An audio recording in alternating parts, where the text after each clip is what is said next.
بسم اللہ الرحمن الرحیم۔ قاری شعیب احمد میر محمد حافظ اللہ صاحب نے کتنی عمدہ اور معلوماتی بات کہی ہے۔ پوری رات عبادت کرنے والے شخص سے افضل وہ شخص ہے جو رمضان جیسے مبارک و مقدس مہینے میں گناہ سے بچ گیا، حرام سے بچ گیا، اور قرآن میں ہے اِنَّ لِلْمُتَّقِينَ مَفَازًا۔ اور بھائی جو شخص حرام سے بچ گیا اس سے بڑا کوئی عبادت گزار نہیں۔ اس ویڈیو کو غور سے سنو اور شیئر ضرور کریں۔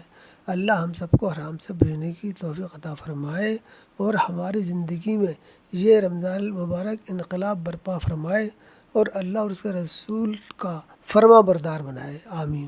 اگر رمضان کا بھی مجھ پہ اثر نہیں ہے، میں نماز کی پابندی نہیں کر رہا، اس کا مطلب یہ ہے کہ رمضان کی عظمت میرے دل میں نہیں ہے۔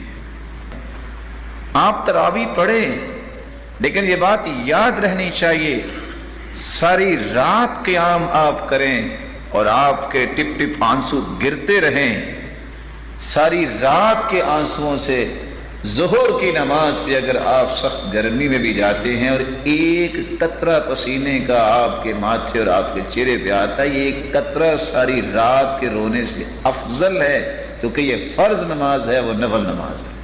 حلال کھانے اگر آپ کھانے سے رک گئے ہیں تو میرے بھائی، اللہ نے تو حلال کھانے سے روک دیا، روزہ اس کو کہتے ہیں، تو کیا غیبت جو حرام ہے یہ کرنا جائز ہے؟ چغلی حرام ہے، یہ کرنا جائز ہے؟ جھوٹ حرام ہے، دھوکہ حرام ہے، کیا یہ کام کرنے جائز ہے؟ حلال سے جب رب نے روک دیا ہے تو میرے بھائی حرام کا ارتکاب نہ کرنا۔